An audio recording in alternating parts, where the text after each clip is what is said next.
Mike Tomlin spoke a lot on Tuesday and answered some interesting questions that we here at the Pittsburgh Post-Gazette were talking about. And I think it's interesting to discuss the Diontae Johnson, Mitch Trubisky situation, the Mitch Trubisky, Kenny Pickett situation, and a lot of other stuff. We also have to talk about the Penguins, their start to the season, and the Pirates and some of the comments they're going to lead into next season. All that here, all Pittsburgh sports, right here on the Pittsburgh Post-Gazette's North Shore Drive podcast. I'm your host, Chris Carter, joined today by Jason Mackey. It's going to be another fun episode. Let's get into it. You are now listening to the North Shore Drive podcast, a show on all things Pittsburgh sports from the writers of the Pittsburgh Post-Gazette, hosted by Christopher Carter.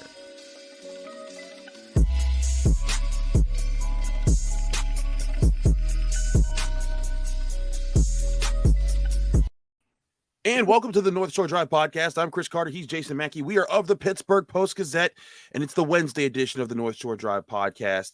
Remember, you can find this show on Apple, Spotify, Google Podcasts, and especially on YouTube. If you're watching this on YouTube, hit the like button on the video if you're enjoying it. Subscribe to this YouTube channel to get all of our Monday, Wednesday, and Friday episodes, as well as the daily content we produce here at the Pittsburgh Post-Gazette. We thank you for checking us out. We're also today brought to you by the Acrisure Fan Advantage, which gives you the power to project one of our Post-Gazette Steelers beat writers into your home or office. Using augmented reality, you can get an exclusive pregame breakdown from a Steelers expert standing in your living room. Get the latest insights on starting lineups, key matchups, and critical stats at post-gazette.com/Acrisure Fan Advantage. No apps or downloads, just insider access to Steelers updates at post-gazette.com/Acrisure Fan Advantage and get a real edge on this week's action. And shout out, I'm the person doing it this week, so that'll be fun. Jason, how you been, my man? I'm doing well, man. Have you done an Acrisure thing yet? I have. Oh, yeah, I did one the week of the Jets game, leading into Kenny Pickett's first appearance for the Steelers. Oh, and nice. I'm back around this week, so I'm pretty cool with Joseph and the people that be setting that stuff up. It's some fun stuff.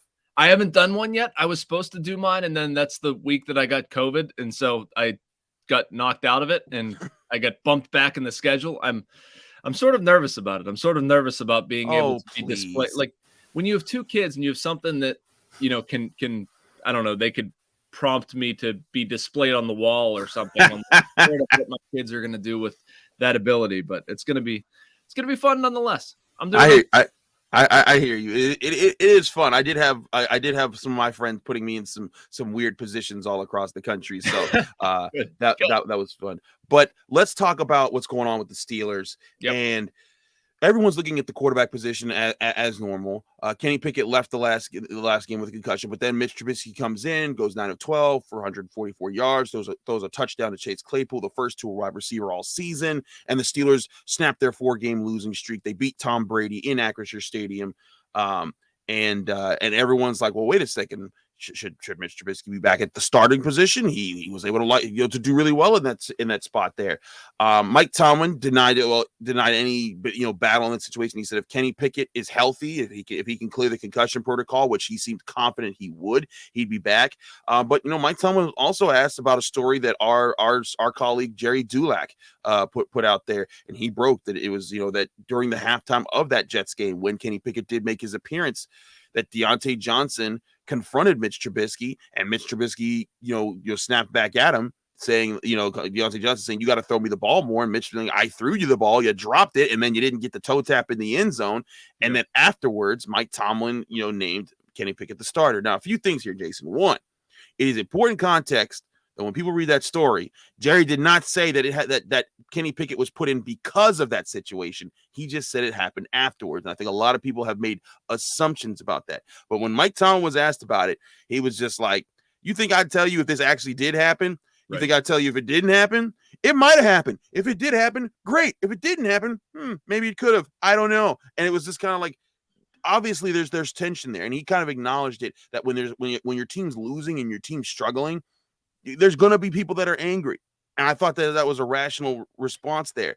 I think this thing did happen the way Gerry says, as far as the actions in the locker room. But I also don't think it's some crazy thing, because when you're losing and, Mitch Trubisky ain't Ben Roethlisberger. He ain't a 2-time Super Bowl champion quarterback who's pulled you out of a lot of situations. There's going to be these type of moments. Yeah. I see absolutely nothing wrong with this, Chris. Absolutely nothing wrong with it. I understand where Diontae Johnson is coming from. You want the ball. I want the receiver on my team who wants the ball. And he hasn't been getting the ball. He's screwed up. He's probably upset. Mitch Trubisky has not played his best football, and he has a receiver, calling out his decision-making. Naturally, those two things are going to clash. From somebody, I'll come at this from the perspective of somebody who's covered multiple sports. This happens everywhere. It just is a matter of what we hear about, what makes, who leaks what. And I wouldn't doubt Gerry's reporting. Two, I have no idea what the motivation would be for somebody to tell that. But either way, that's just one that got out. And I give Mike Tomlin a lot of credit for how he handled it in his press conference. I thought it was fantastic. That's exactly what you should say. I think he said something of the hinting at he would be more concerned if this didn't happen, if guys just didn't care. And so, yes, I think it's a little interesting that if that is what sort of ultimately pushed them to Kenny Pickett, but I also understand, like, you're not playing well. Things aren't going well. Guys are fighting with each other. I've seen enough. It's almost like a parenting moment. It's like if my two kids are fighting about something, I'm just no, nobody has it. Or we're going to do this. You have to sometimes create a jagged change. And that's, I feel like, a little bit of what Mike Tomlin did. But yeah, Chris, I mean, good, fine. I'm glad it happened. I'm glad it was addressed. I don't see it as any great controversy. But of course, I mean, as a reporter who's been in that seat, you have to ask. You have to ask the question. You're not doing your job if you don't ask the question. And it doesn't mean they have to answer it, but you have to ask it. Right. And then that's our job, is that even when we know that Mike Tomlin is probably going to have some quippy response that's going to be on ESPN and talked about everywhere, you got to ask those questions, because that's our job. We're supposed to get the answers, even if it's not the answer that we want or the fans want, or we think that is the real answer. We got to ask that question. But more to this situation, I get that some fans might think, oh, well, keep Mitch Trubisky in there. But I think it's important to note that, like, when you're bringing in quarterbacks that teams aren't preparing for, or the quarterbacks just have fresh eyes in the game, it's very different when neither one is the established franchise quarterback. Like, people hope that Kenny Pickett will be the franchise quarterback, and I think he can be. I think he even will be. But he hasn't earned that yet, and I think that when you're in that situation and a guy comes in like Mitch Trubisky, this is why you signed Mitch Trubisky, not just to start, but for whenever Kenny Pickett was ready, if he got hurt, that you had a guy that you were confident in would give you, it would meet the bar of this is competent quarterback play in a pinch. And he did in this situation. And that was when he hasn't done that for a lot of games this season. And I'd say 3 or 4 games. Yeah. But when you look at how this situation has played out, I think the Steelers, they got a lot of other concerns. The defense finally stood up, I think, that for the first time in a while. But again, I think a lot of that was because the offense wasn't 3-and-outing themselves all games and putting the defense back out there all game long. But this is, to me, people might look at this story and think, wow, there's instability with the Steelers. I think this is actually stability. I think that this is they've handled a high pressure moments when there's everyone could say the sky is falling and the Steelers are arguing with each other, and they're allowed to argue with each other. And Mike Tomlin's not criticizing anyway. He didn't call anybody out. He just said, you know what? That's part of a football team. We're not a good football team. He said we have to get rid of the stench of 2-4, and one win, one game doesn't do that. Again, I think that all these are just signs of a naturally functioning football team that is trying to dig themselves out of a hole that they put themselves in.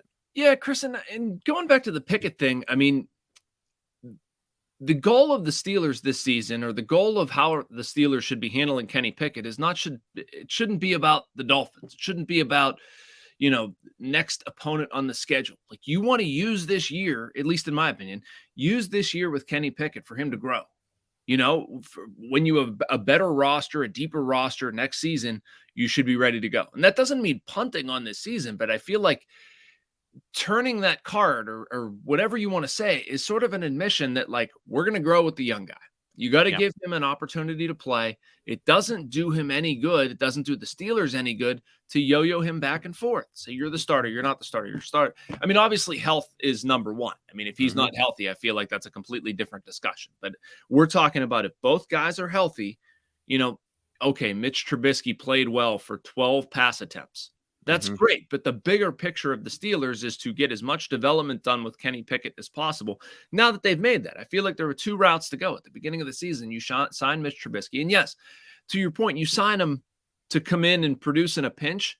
But I think they also signed him with the expectation that, look, if Mitch Trubisky plays well enough, we're going to stick with him as our starting quarterback, and we're going to give Kenny Pickett a redshirt year. I can see the argument made for that. Trubisky did not play well enough, and so they went to option B, which is to play Pickett, and now you need to just deal with it. Like, I don't think it does. It doesn't do Kenny any good. It doesn't do the Steelers any good. They're not efforting toward anything to yank Kenny out of there and then put him back in and then yank him out and base it on performance. Like, he needs to be able to go in there and play, not be afraid to make mistakes and learn. And I feel like you're not creating that environment for him by going back to Mitch, even if it's better maybe in a 1-game sample. Like, you need to be worried, to me, about the 12-game sample. I agree. That needs to be what they're looking at here in the big picture. And I think the Steelers are one of the best organizations at keeping an eye on the big picture and not panicking and going with whatever feels right for a given moment. Because like you said, this is more than about this season. This is about finding out if Kenny Pickett is your guy for the future, if you made the right pick, and you can't do that if you keep pulling him out of the game.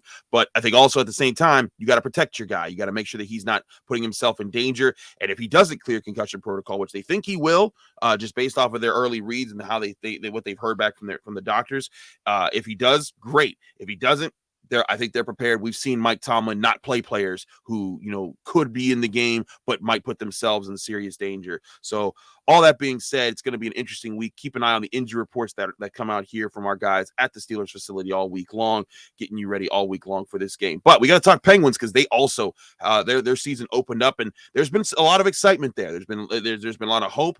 I think they lost their last game, but I think there were some really good signs. I want to talk to Jason about that. But first, we got to talk about our friends at Liquid Death. Y'all know about Liquid Death. It's the new mountain water spring brand when you get it in a can. And Liquid Death looks like a beer, but it just tastes like cold, refreshing, ice cold water. And this has been in my fridge. I love this product because I like fresh water, and sometimes you got to put it in a Brita, and then you got to put the Brita so you can filter it out. This is like it comes from a super Brita, and it's just been put in this can that looks like it's a beer. You see people, they're probably crushing tall boys at a tailgate, but they're not getting drunk. They're actually staying hydrated if it's hot out. I know it's fall right now, but this stuff really works. And what's awesome about this is when I drink this, there's no plastic residue in this that you get from some of the water bottle brands that are out there when you just need a quick hit of water. So that's awesome. And the reason they call it Liquid Death isn't because is because they want to murder your thirst, and they want to murder plastic pollution across the planet. Because also when every can of Liquid Death is sold, 10% of the profits go to fighting plastic pollution on the planet. So Liquid Death is an awesome brand. I drink it here at home. I'm cracking open some Liquid Death now, and it tastes like just cold, refreshing water to help you out anytime that you're thirsty. So go get some Liquid Death right now. It's not only refreshing, it's helping fight plastic pollution on the planet. Go get Liquid Death at your local Target, 7-Eleven, or County Fair, or find a Liquid Death retailer near you with their store locator tool located at liquiddeath.com/shore. That's liquiddeath.com/shore.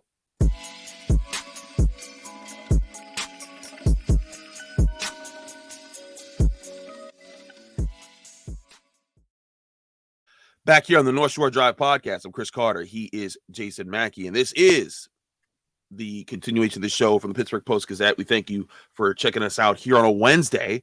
Now, Jason, let's talk about these Pittsburgh Penguins, because they came in and they looked like, okay, they picked up right where they left off as far as, the veterans are going to be okay. Evgeny Malkin was looking great.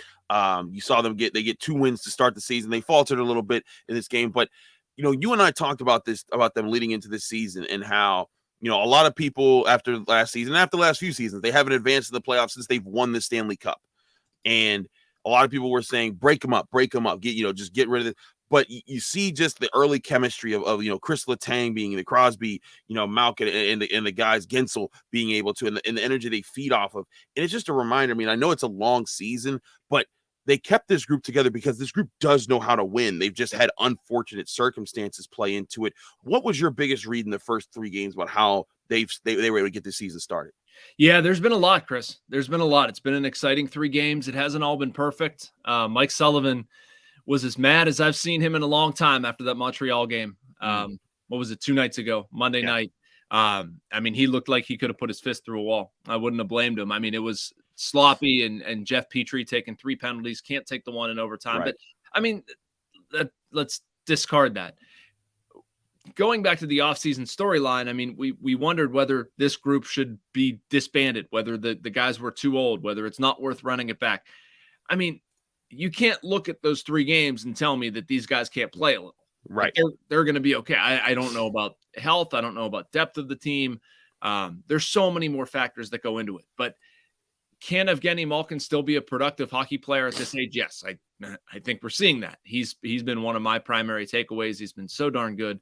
I mean, Sid too, back-to-back 3-point games, and he was quiet in Montreal. That is an outlier more than anything else. Their defense has been outstanding, starting with Letang. Brian Dumoulin had a bit of a rough night on Monday, but not a huge deal. Like their top 4 in defense has been very good. They've gotten depth scoring. They've scored on the power play. Their penalty kill has been but by and large, like you see a team that is very much competitive night in and night out. It's going to be interesting to see what they have coming up. They have the Kings on Thursday night. They go to Columbus on Saturday, and then they go out west. 4-game trip, 2 back-to-backs. I mean, you get into sort of the thick of the hockey season, but my takeaway, Chris, is just that, like, this was not a stupid move. This was not a stupid move running this group back.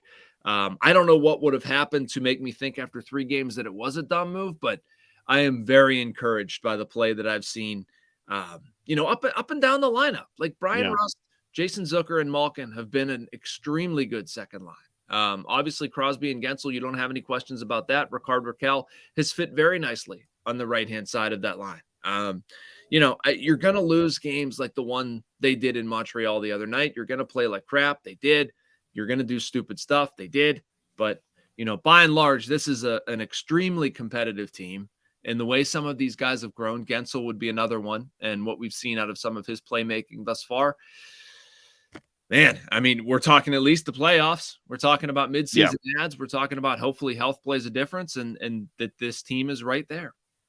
Yeah, I'm with you there, and I look at the end this team, and I see that they're competitive. I see they already. It's just the early sample size at the start of the season through 3 games. But I see they're in the top 10 as far as scoring on the power play.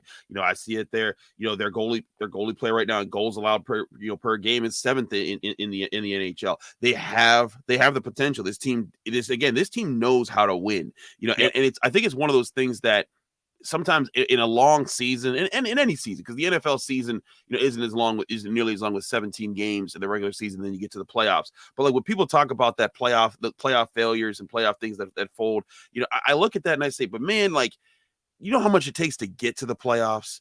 And you might say, oh, well, in that moment, well, they're not getting it done, that you should just shake things up.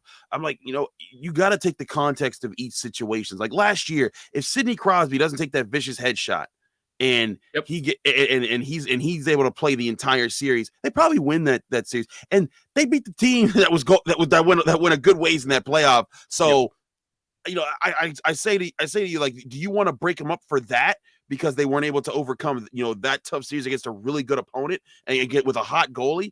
I look at this, and even in this game, they lost, but in overtime to the Canadians, and they finally and it's like those things are going to happen. But they have 5 points in 3 games. I take that if that's your rate for the entire season, you're gonna be a 1 seed. Like come on, like what are we doing here? You're gonna get 5 out of every 6 points. Yes, exactly. Like I look at this, and here's the other thing, and I point this out every year when I get to talk hockey, and that's not often, but we all know with how hockey works. The way the team looks at the start of the year is not how it looks at the end of the year, and so you want to have a good, strong start to give yourself a foundation, but eventually this organization is going to need to make the moves to add the speed to the ice, find whatever isn't working and make it stronger. Because again, this is all buy now, win now, get it done now. You don't have time to hope for the future with this group. And I look at this team and I ask and I say right now, there's not much I would change. But you and I talked about, when the going gets tough, they're going to need guys to add that spark in their lineup. They're going to need guys that are going to come out and put pressure on the other team so that Evgeny Malkin doesn't have to score 2 goals in the game to set the tone, so that they can. And if they do, he's feeding off of the energy of other guys getting things going. And the thing is I think this is the good thing about the start of the first 3 games. I'm not looking around too much and saying, "Oh yeah, this needs to happen," for this crew to figure it out. That's where I come down on it, Chris. I almost think about it like Play-Doh. As silly as that sounds, like you pick up Play-Doh, and if it's like soft and malleable or whatever, like you might make something really cool. It might be a great afternoon. But if you pick it up and it's rock hard, I can't do anything with that. Right. I'm going to throw that out. That thing stinks. Like that's what I would look at these 3 games. And if I picked up hard Play-Doh, I'd be frustrated and say, well, you can't do anything with this. Crosby looks slow. Malkin looks slow. They can't score. They can't defend. Like this is going to be really, really bad. And we're the opposite of that. Like who knows what happens at the deadline? Who knows what happens, with goaltending? And we've gone a little light on the Tristan Jarry thing, but like you said, an NHL season is so darn long. There are so many twists and turns. Like, I mean, not that the NFL season isn't long in its own way, not that Major League Baseball isn't long in its own way, but I feel like hockey kind of straddles the two. Like it's still a contact sport with a lot of injuries, but it also has the length that baseball does. So it is a weird sort of existence. But 3 games in, there's been plenty of encouraging stuff that you can't look at it and say the Play-Doh's hard. No, I agree. This is a team with talent, and there's some gold in this Play-Doh. I'm telling you, like this is some really good doggone Play-Doh to be molding. But I think that's a great analogy because Mike Sullivan will need to mold it. But if there's a coach in hockey right now that I'm confident in can mold it into a winning team, it is Mike Sullivan for the Pittsburgh Penguins. We've talked about them. We've got to talk about some stuff that Jason, you've been covering with Ben Cherington and his comments about the Pirates and what they'll need to do moving forward. Because as I've said in this show, they got to show me something if I'm going to show up to a ball game. We'll do that in just a bit here. But first, we got to talk to you guys about Yinzers in the Berg. Yinzers in the Berg is the ultimate Pittsburgh sports apparel place when you're looking at. When you're looking at getting Pittsburgh sports apparel, if you need sports clothing and you want to root for the Penguins in their hot start to the season, if you want to root for Kenny Pickett, if you want to root for the Steelers, you go to Yinzers in the Berg, and they got two stores in the Strip District. So do check out Yinzers in the Berg in the Strip District, but also you can go to their online store at yinzerspgh.com. That's yinzerspgh.com.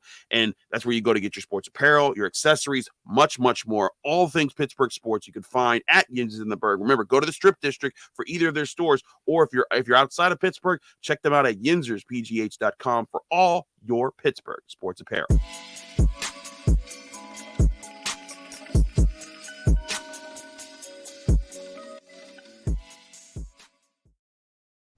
Back here in the North Shore Drive podcast, I'm Chris Carter. He's Jason Mackey. We are the Pittsburgh Post-Gazette, and we are getting things down for you on a Wednesday. Now, Jason, Ben Cherington spoke, and yes, he did. I gotta express, it's tough for me to say because I'm the podcast host here, and I'm supposed to get you guys interested and all that stuff, but I don't care what you have to say until he does something. I really don't. Like Chris, you sound like my email inbox, but I hear you. And again, you as the reporter have to do the job. Like you have to take these questions, but it's just like, it's different when the Penguins fail. And it's like, well, you know what? In my life, the Penguins have won 5 Stanley Cups and 3. I've really been in sports watching age for 3 of them, but that's fine. In my life, the Steelers have been regularly competitive. They've won 2 Super Bowls. I've had 3 relevant seasons for the Pittsburgh Pirates in my 33 years of, again, they were relevant in my early 90s when I was like 2 years old. But I think I could say I've been watching sports consciously for at least 28, 27 of my years. And even when some of those like 5 years old as just a little kid that was just annoying in Homewood, just rooting for everything Pittsburgh. And they've been good for 3 of those years. I know. And I'm just, I look at this and I hear, commitment. They're gonna spend up a payroll. What actually here is something that's tangible that we can hold on to and say the Pirates actually are. There might be something to remember when the Pirates start making moves this offseason. Yeah, I know, and I have to tread lightly on this because I don't defend it. I want them to spend more. But I also want to try to provide a rational interpretation of what he was trying to say or what I think is important here. And here, here's a depressing stat I thought about the other day, Chris. This is when Sidney Crosby moved into the top 20 in scoring all time in the NHL. So I'll be 39 in November. I will have seen in person 7 of the top 20 NHL scorers all time. They've played in Pittsburgh, and I've had the opportunity, and I have seen them playing games.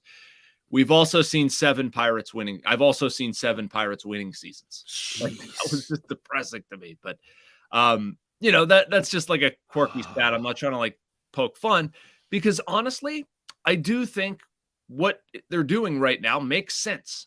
It does, and the focus should not be the payroll, but that requires explanation. That requires context. Because, and I wrote this a little bit in a column, or tried to get to the point, if the Pirates are going to ultimately succeed, if what they're doing is going to work, it should not be payroll-based, nor will they ever out-payroll anybody. If you need an example of that, look at what the Cleveland Guardians have done. It can be done. I want to point out, I'm not to stop your point, but I want to point out when you say it might not be payroll based, I want to shake you, Jason. That's what I mean. That's what I mean. Like, you have, and I try to like present this to readers and do it in a way that's a little bit funny, a little bit honest. Right. Because if you sit there and you just like, bore them to death and like the typical platitudes with this stuff, they just get pissed off. And I don't blame them. Yeah. But here's the thing with the Pirates. Like, there's nothing stopping them from drafting players the same way every other team in the league does. There's nothing that's stopping them from scouting and signing and developing players the way every other team does. What is stopping them, either because Bob Nutting's cheap or because Major League Baseball's financial system is screwed up, or both, they can't keep those players as long. So what happens in Pittsburgh is that cycle is shorter. You get the young guys, you bring them up, you get them to contribute immediately, and you don't necessarily get to keep them. And that sucks. Certainly as a fan, you want to see guys stay. But what you need to do is bring in another wave. It's basically professional sports more run like a college team, where you need to recruit, you need to find, you need to develop. And again, teams do that. The Oakland A's have done that. The Rays have done that. The Guardians have done that. And you need to use stuff like technology and scout teams better, and the way you call pitches and shape pitches and work on pitching. Like, there's nothing that prevents the Pirates from doing that. But no, the focus should not be payroll, except that the focus should be payroll, because it's always going to be payroll in Pittsburgh. And you can't sit here and tell a bunch of Pirates fans that, we're not going to focus on payroll. But I do sympathize with Ben Cherington, because he's sitting in front of the media and he can't go into some sort of like lengthy diatribe, because then we're also going to go, oh God, here's another 72-minute Ben answer, but that's the answer. They need to be better at drafting, development, how they use players, all this crap. They're not going to outspend teams. They're just not. Nutting can't, or Ben Cherington can't get up there and say, well, payroll's not going to be a focus because my owner's not going to give me enough money. It's reality. Yeah. But he can't say it. So you are left with that. And people just need to understand. I don't know. I hate being the people need to understand guy. That's infuriating. But like the Pirates need to be really good at development. That's got to be the focal point. But they also have to give their fans something and spend something this offseason, because I know people like you want to see them make an honest effort, and that's how you understand effort. And go get a first baseman, go get a catcher, go get pitcher, and then the dressing around that is the development stuff. I agree with you that in the spirit of, you can't just throw money.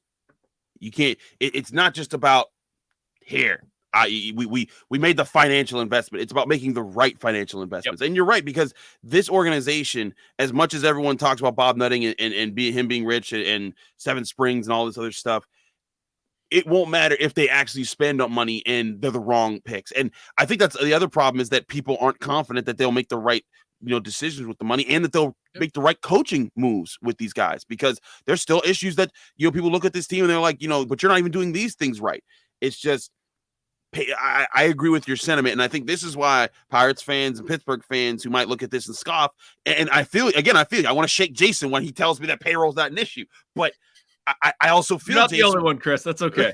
I'm used to it. But I also feel, Jason, that payroll, like he said, is the issue. You do have to pay players, but it's not just that. They have a lot of things to fix in this organization. Yep. The good thing is, and it's tough for me to say there's a good thing with the Pirates after 3 of the worst seasons that they've ever had. The good thing is they do have talent in this roster that they can build around. They just have to actually build around it.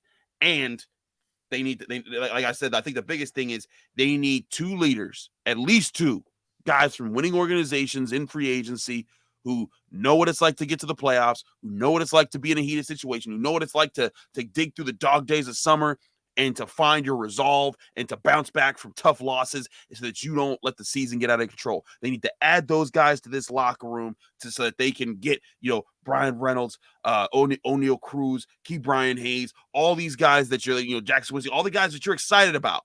They need guys to mesh with them so that they can take themselves forward. And I think that's the biggest thing. It's not just throwing money at these guys, because they do need to throw money. There's no excuse for Cherington, Nutting, for these guys to not make these decisions moving forward. But they also got to make the right decisions when they throw the money. No doubt. And hang on to them. Hang on to them. Jose Quintana was the right decision. Jose Quintana was a great pitcher. You could not complain about a single thing that man did here. The only thing I didn't like is that he left. They traded him. Yeah.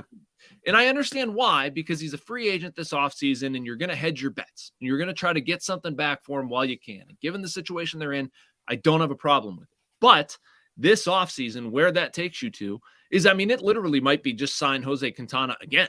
And that I would be fine with that. Sign him to a 3-year deal. You need to sign veteran players to deals where they're not always rentals. You need, and agree. Pick that right guy. So again, Quintana's an easy example for people to understand. Bring Jose Quintana back on a 3-year, $15 million deal or whatever it is. Say, you're in our rotation every 5th day. You're taking the ball. We want you to mentor Roansy Contreras, Johan Oviedo, whomever else, Miguel Yajure, Luis Ortiz, even Mitch Keller, whatever. These young guys that look to you because you've got some miles on the tires, do that. And then you're going to pitch. Great. That's what we've solved the pitching situation. We've added depth there. They need a first base situation. They need a first base equivalent. That's something I'm probably going to be writing about for this week. What are their options? And honestly, Chris, there's not a ton, but again, you open up the checkbook, you spend a little bit of money, you'd be amazed where that can get you. And, Roberto Perez is a good, option behind the plate. Maybe they insulate themselves against that with somebody else, whatever. But you need it for the optics. You need it for the clubhouse. You need it for the offensive production.